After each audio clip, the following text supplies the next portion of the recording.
ഹരി ഓം. 32-ാമത്തെ സ്തുതി ചിത്രകേതുസ്തുതി. നാരദ മഹർഷിയുടെ മന്ത്രോപദേശം. യുദ്ധഭൂമിയിൽ വിപരീത പരിതസ്ഥിതിയിലും ഭഗവാനെ സ്മരിച്ച വൃത്രാസുരയെ പറയുകയാണ്. ശൂരസേനം എന്ന രാജ്യത്തിൽ ചിത്രകേതു പേരെടുത്ത ചക്രവർത്തിയുണ്ടായിരുന്നു. ഭൂമി കാമധേനു എന്ന പോലെ അദ്ദേഹത്തിന് സർവ്വ ഐശ്വര്യങ്ങളും നൽകി. അദ്ദേഹത്തിന് അനേകം പത്നിമാർ ഉണ്ടായിരുന്നെങ്കിലും സന്താനമുണ്ടായില്ല. അതിനാൽ ദുഃഖിച്ചിരിക്കുന്ന രാജാവിൻ്റെ അടുത്ത് ഒരു നാൾ അങ്കിരസ് മഹർഷി എത്തി. രാജാവ് മഹർഷിയെ സത്കരിച്ചിരുത്തി കുശലപ്രശ്നത്തിനു ശേഷം രാജാവ് ദുഃഖിതനായി കാണുന്നത് എന്താണെന്ന് മഹർഷി ചോദിച്ചു. മഹർഷിയെ നമസ്കരിച്ച് രാജാവ് പറഞ്ഞു, സർവജ്ഞനായ അങ്ങേക്ക് എല്ലാം അറിയാമല്ലോ. എങ്കിലും ചോദിച്ചതുകൊണ്ട് പറയാം. ലഭ്യമായ എല്ലാ വിഭൂതികളും എനിക്കുണ്ട്, എന്നാൽ ഒരു പുത്രനില്ല.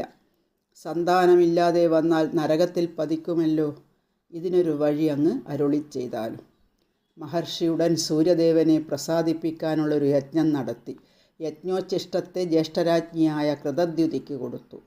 അങ്ങേക്ക് സന്തോഷവും സന്താപവും ഉണ്ടാക്കുന്ന ഒരു പുത്രനുണ്ടാകും എന്ന് പറഞ്ഞ് മഹർഷി പോയി.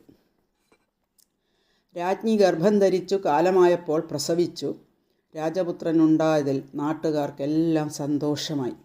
രാജാവ് ബ്രാഹ്മണരെ കൊണ്ട് ആശീർവാദം അരുളിച്ചു. ജാതകർമ്മം നടത്തി അനേകം ബ്രാഹ്മണർക്ക് ദാനവും സമ്മാനവും കൊടുത്ത് സന്തോഷിപ്പിച്ചു. രാജാവിനും രാജ്ഞിക്കും പുത്രവാത്സല്യവും ലാളനാ താത്പര്യവും വർദ്ധിച്ചു.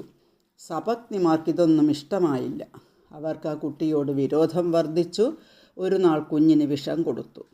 കുറേ നേരമായിട്ടും ഉറങ്ങുന്ന കുട്ടി ഉണരാത്തത് എന്തെന്ന് വിചാരിച്ച് നോക്കിയതിൽ ആ കുട്ടി ജീവൻ വെടിഞ്ഞിരിക്കുന്നതായി അറിഞ്ഞ് രാജ്ഞി നെഞ്ഞത്തടിച്ച് കരഞ്ഞു. മറ്റു രാജ്ഞിമാരും കള്ളക്കരച്ചിൽ കൊണ്ട് ദുഃഖം നടിച്ചു. ഇതറിഞ്ഞു വന്ന ചിത്രകേതു ആ മൃതശരീരത്തിന് സമീപം വീണുപോയി. മൃതപുത്രനെ കണ്ട് നാനാവിധത്തിൽ പറഞ്ഞു വിലപിക്കുന്ന രാജ്ഞിയെ കണ്ട് ചിത്രകേതു ദുഃഖത്തോടെ പ്രാപഞ്ചിക സങ്കടം അസഹ്യം തന്നെ എന്ന് ഉച്ചത്തിൽ പറഞ്ഞു. സമസ്ത ജനങ്ങളും ദുഃഖിച്ച് കരയുന്ന സമയം അങ്കിരസ് മഹർഷി നാരദ മഹർഷിയോടുകൂടെ അവിടെ വന്നെത്തി. പുത്രദുഃഖത്താൽ പുത്രശരീരത്തിനരികെ കിടക്കുന്ന രാജാവോട് മുനികൾ പറഞ്ഞു, ഹേ രാജൻ, അങ്ങ് ഈ ഉണ്ണിക്ക് വേണ്ടി ദുഃഖിക്കുന്നു. എന്നാൽ ഈ ഉണ്ണി ആരാണ്? ഇവനുമായി അങ്ങേക്ക് എന്തു ബന്ധം? പോയ ജന്മത്തിൽ ഇവൻ ആരായിരുന്നു? ഇനി വരും ജന്മത്തിൽ ആരായിരിക്കും? ഒഴുക്കിൽ മണൽത്തരികൾ ഒന്നിച്ചു കൂടുന്നു, പിന്നെ വേർപിരിയുന്നു. അതുപോലെ തന്നെ ജീവജാലങ്ങളും. ധാന്യങ്ങൾ ധാന്യങ്ങളിൽ നിന്നുണ്ടാകുന്നു, പിന്നെ അവ നശിക്കുന്നു. ഈശ്വരൻ്റെ മായയാൽ ഇങ്ങനെയൊക്കെ കാണുന്നു. ഭൂതജാലങ്ങളുടെ സൃഷ്ടി സംഹാരമാകുന്ന ലീല ഈശ്വരൻ എപ്പോഴും തുടരുന്നു. ഭൂമിയിൽ വൃക്ഷങ്ങളുണ്ടാകുന്നു, അത് നശിച്ചാലും ഭൂമി നശിക്കുന്നില്ല. അതുപോലെ ദേഹം നശിച്ചാലും ദേഹി നശിക്കുന്നില്ല. മുനിമാരിങ്ങനെ പറഞ്ഞപ്പോൾ രാജാവ് മുഖം തുടച്ചെഴുന്നേറ്റ് ചോദിച്ചു, ജ്ഞാനികളായ നിങ്ങൾ ആരാണ്? അവധൂതന്മാരുടെ വേഷത്തിൽ ഇവിടെ വന്നതെന്തിന്? നിങ്ങൾ എൻ്റെ അജ്ഞാനത്തെ അകറ്റി ജ്ഞാനദീപം പ്രകാശിപ്പിക്കണേ. അങ്കിരസ് പറഞ്ഞു, പണ്ട് ഞാൻ ഇവിടെ വന്ന് ഈ പുത്രനെ നൽകിയ അങ്കിരസാണ്. ഇദ്ദേഹം നാരദൻ. അങ്ങ് പുത്രശോകത്തിൽ മുഴുകി കിടക്കുന്നത് അത് ശരിയല്ലെന്നും അറിയുന്ന ഞങ്ങൾ നിങ്ങളെ അനുഗ്രഹിക്കാനായി വന്നതാണ്. മുൻപ് ഞാൻ വന്നപ്പോൾ താങ്കളുടെ മനസ്സ് അന്യകാര്യത്തിലായിരുന്നു. അതിനാൽ ജ്ഞാനം ഉപദേശിക്കാൻ കഴിഞ്ഞില്ല. പുത്രവാൻ ആയാലുള്ള ദുഃഖം അങ്ങ് അനുഭവിച്ചറിഞ്ഞു. അതുപോലെ ധനം, ഗ്രഹം ഇവയും ദുഃഖം മൂലം തന്നെ. മായാമൂലം മനസ്സിതെല്ലാം കാണുന്നു. അതിനാൽ അങ്ങ് ഈശ്വരൻ്റെ ഗതിയെ ചിന്തിച്ച് പ്രപഞ്ചം സത്യമെന്ന വിശ്വാസം ഉപേക്ഷിച്ച് ഉപശാന്തിയെ ആശ്രയിക്കുക. പിന്നെ നാരദൻ പറഞ്ഞു, ഞാൻ മന്ത്രോപനിഷത്തും ഉപദേശിക്കാം. ഭക്തിപൂർവം ഇതിനാൽ 7 നാൾ ഉപാസിച്ചാൽ സംഘർഷണമൂർത്തിയെ ദർശിക്കും. ആദിയിൽ ശ്രീഹരിയുടെ പദം ചേർന്ന് മഹാന്മാരെ പോലെ അങ്ങും ഭഗവാന്റെ പദം പ്രാപിക്കും. നാരദ മഹർഷി മരിച്ച കുഞ്ഞിൻ്റെ ജീവാത്മാവെ വരുത്തി. കുട്ടി മരിച്ചതിനാൽ ദുഃഖിക്കുന്ന ബന്ധുക്കളെ കാണിച്ചു കൊടുത്തു. നാരദൻ ആ ജീവാത്മാവിനോട് പറഞ്ഞു, അല്ലയോ ജീവാത്മാവേ, നിനക്ക് മംഗളം ഭവിക്കട്ടെ. നീ മരിച്ചതിൽ ദുസ്സഹിക്കാൻ കഴിയാത്ത ഈ ബന്ധുക്കളെ ആശ്വസിപ്പിക്കുക. നിന്റെ ഇഷ്ടജനങ്ങളെ നീ കാണുക. ഈ ദേഹത്തിൽ പ്രവേശിച്ച് സുഖഭോഗങ്ങൾ അനുഭവിച്ച് രാജാസനത്തിൽ ഇരിക്കുക. ജീവാത്മാവ് പറഞ്ഞു, കർമ്മം കൊണ്ട് ജന്തുവായും മർത്യനായും ജന്മമെടുത്ത് ഭ്രമിക്കുന്ന എനിക്ക് ഇവർ ഏതു ജന്മത്തിലെ ബന്ധുവാണെന്നറിയുന്നില്ല.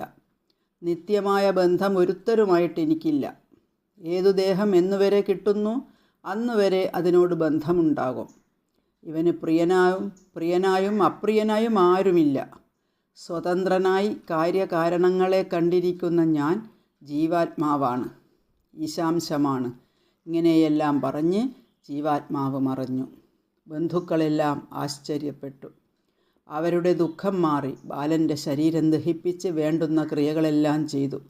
ബാലനു വിഷം നൽകിയ സപത്നിമാർ അപരാധം സഭയിൽ വെച്ച് ഏറ്റുപറഞ്ഞു. ബാലഹത്യയുടെ പാപശാന്തിക്കായി കാളിന്തിയിൽ കുളിച്ച് പ്രായശ്ചിത്തം ചെയ്തു.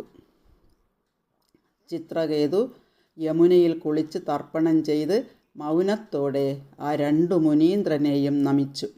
അതിനുശേഷം നാരദൻ ശ്രേഷ്ഠമായ ഒരു മന്ത്രം ചിത്രകേതുവിന് ഉപദേശിച്ചു. അതിനുശേഷം മുനിമാർ 2 പേരും ബ്രഹ്മലോകത്തേക്കു മടങ്ങി. മന്ത്രങ്ങൾ. നമോ വിജ്ഞാനമാത്രായ പരമാനന്ദമൂർത്തയേ ആത്മാരാമായ ശാന്തായ നിവൃത്തദ്വൈതദൃഷ്ടയേ ആത്മാനന്ദാനുഭൂത്യൈവ ന്യസ്തശക്തിയൂർമയേ നമഃ ഋഷീകേശായ മഹതേ നമസ്തേ വിശ്വമൂർത്തയേ വചസ്യുപരതേ പ്രാപ്യായ ഏകോ മനസാ സഹ അനാമരൂപച്ചിന്മാത്ര സോവ്യാന്ന സദസത്പര യസ്മിന്നിദം യതശ്ചേദം തിഷ്ടത്യപ്യേതി ജായതേ മൃണ്മയേഷു മൃജ്ജാതി തസ്മൈ തേ ബ്രഹ്മണേ നമഃ യന്നസ്പൃശന്തി ന വിദുർമനോബുദ്ധീന്ദ്രിയാസവ അന്തർബഹിശ്ച വിതതം വ്യോമവത്തന്നതോസ്മ്യഹം ദേഹേന്ദ്രിയപ്രാണമനോധിയോമി യദംശവിദ്ധാ പ്രചരന്തി കർമ്മസു നൈവാന്യതാ ലോഹമിവ പ്രതപ്തം സ്ഥാനേഷു തദ്ദ്രഷ്ടവദേശമേതി. ഓം നമോ ഭഗവതേ മഹാപുരുഷായ മഹാനുഭാവായ മഹാവിഭൂതിപതയേ സകലസത്വതപരിവൃഢനികരകരകമല കുട്മളോപലാളിതചരണാരവിന്ദയുഗള പരമപരമേഷ്ഠിൻ നമസ്തേ. നാരദൻ പറഞ്ഞുകൊടുത്ത മന്ത്രവിദ്യ ചിത്രകേതു ഉപാസിച്ചു. 7 സാഹിത്യത്തിനായി വെള്ളം മാത്രം കുടിച്ചുപാസിച്ചതുമൂലം 7 രാത്രി കഴിഞ്ഞപ്പോൾ ചിത്രകേതു വിദ്യാധര അധീശത്വം നേടി. കുറച്ചുനാൾ കഴിഞ്ഞ് അദ്ദേഹം ആദിശേഷൻ്റെ പാദസമീപം പ്രാപിച്ചു. ആ ജഗദ്ഗുരുവിനെ ചിത്രകേതു സ്തുതിച്ചു. സ്തുതി. ചിത്രകേതുരുവാച അജിതജിത സമമതിഭിസാധുഭിർഭവാൻ ജിതാത്മഭിർഭവത വിജിതാസ്തേപി ച അകാമാത്മനാമ്യ ആത്മോതി കരുണാ തവ വിഭവ ഖലു ഭഗവൻ ജഗദുദയസ്ഥിതിലയാദീനി വിശ്വസൃജസ്തേ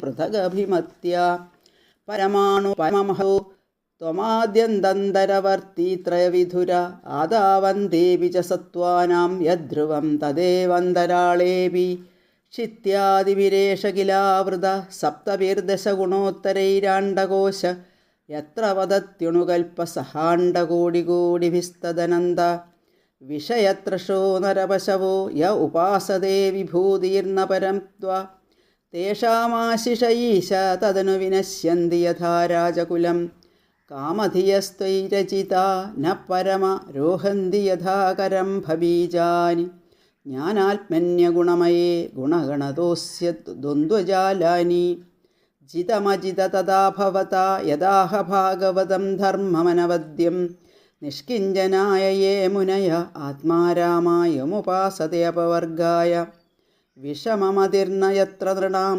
ത്വമഹമിതി മമ തവേതി ചായതന്യത്ര വിഷമധിയാ രചിതോ യഃ സഹ്യ വിശുദ്ധക്ഷയിഷ്ണുരധർമ്മം ബഹുലാ ക്ഷേമോ നിജപരയോ കിയാനർത്ഥസ്വപരദ്രുഹാ ധർമ്മേണ സ്വദ്രോഹാത്തവ കോപപരസംപീഡയാ ച തഥാ ധർമ്മ ന വ്യഭിചരതി തവേക്ഷായയാഹ്യുവിഹിതോ ഭാഗവതോ ധർമ്മ സ്ഥിരചരസത്വകദംബേഷു അപ്രഥഗ്ധിയോ യമുപാസതേ ത്വാര്യ ന ഹി ഭഗവന്ന ഘടിതമിദം ത്വദ്ദർശനാനൃണാമഖിലപാപക്ഷയ എന്നാമസകൃശ്രവണാത് പുൽക്കസകോപി വിമുച്യത്തെ സംസാരാത് അധ ഭഗവൻ വയമധുന ത്വദവലോകപരിമൃഷ്ടാശയമല സുരഋഷിണാ യദുതിതം താവകേന കഥമന്യതാ ഭവതി വിദിതമനന്തസമസ്തം തവ ജഗദാത്മനോ